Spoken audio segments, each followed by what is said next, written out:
That dramatic Beijing, China sandstorm was actually something worse. That's what Geologist says. This is from Matt Telfer, The Conversation. It's on Science Alert. The skies in Beijing turned orange recently thanks to what was widely reported as a massive sandstorm. The problem, at least in terms of public health, is that it was not actually a sandstorm. It was a dust storm. This might sound like an act of geological pedantry, but it represents a crucial difference. It comes down to a question of size. Sand grains are mineral particles greater than 0.06 millimeters diameter, the sort that scratches your ankles on a windy day at the beach and ends up spoiling the picnic by feeling crunchy in your sandwiches. But dust is potentially a far more serious issue than blowing sand, because the dust particles are so much more smaller. Now, the dust particles, such as silt and clay, as many geologists would term them, are those smaller grains which would feel silky to the touch and don't scratch the skin. Crucially, these smaller, lighter grains may travel much, much further. They're not reliant on the short-distance ballistic hops of the sand grains, but may find themselves suspended in a global atmospheric process that sees them transferred around the world. Sand will not readily blow hundreds of kilometers or even around the world, but dust will. Please support my Patreon channel since YouTube has again demonetized my YouTube channel. My Patreon channel will have 5 different videos from my YouTube channel every day.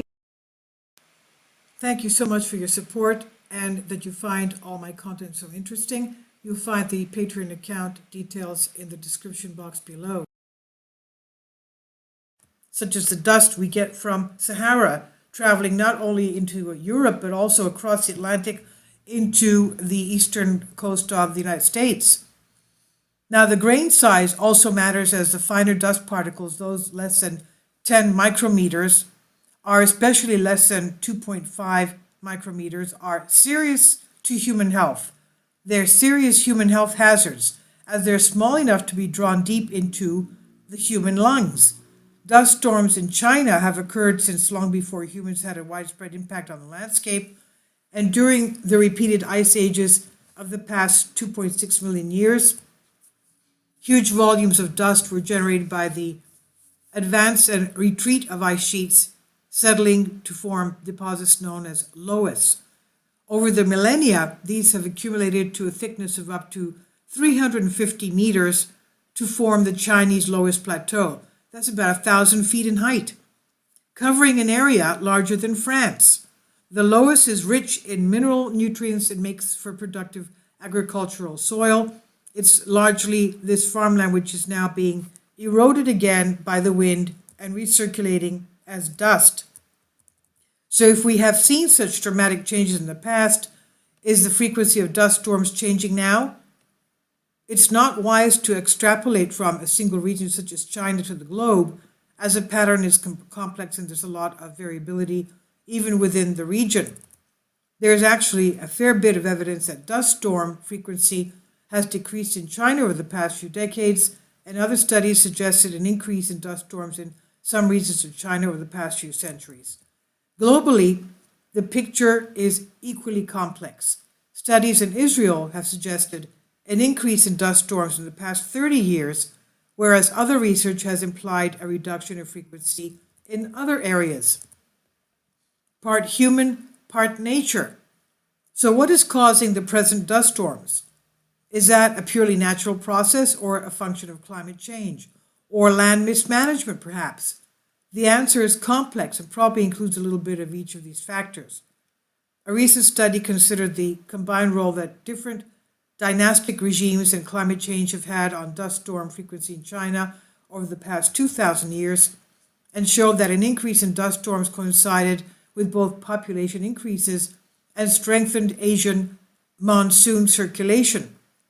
Paradoxically, the increased dust storm activity occurred during periods of increased rainfall, as it allowed dynasties to flourish and the population to grow, increasing demand for agricultural land clearance. In other locations, the process is mostly natural. For instance, the remote and barely habited Golet depression in Chad in the Sahara Desert is the greatest source of atmospheric dust in the world despite its modern size. This is thanks to the coincidence of hyper-arid desert conditions, a very erodible surface made of fine relic-like deposits, and nearby mountains funneling wind across the surface.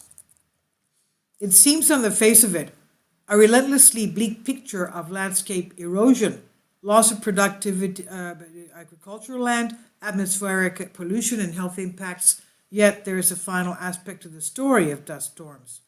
Their role in transporting critical mineral nutrients, most notably iron, to the oceans has been recognized for some time, and so dust storms are sometimes considered fertilizers of the ocean's phytoplankton, the base of most ocean food chains. In 2014, the study suggested more than 3/4 of dissolved iron in the northern Atlantic Ocean was derived from wind-blown Sahara dust, and other studies suggest that Sahara dust plays a critical role in fertilizing the Amazon rainforest as well, with the nutrient phosphorus. As such, the story of wind-blown desert dust such as that seen over Beijing this week is multifaceted and global in scope.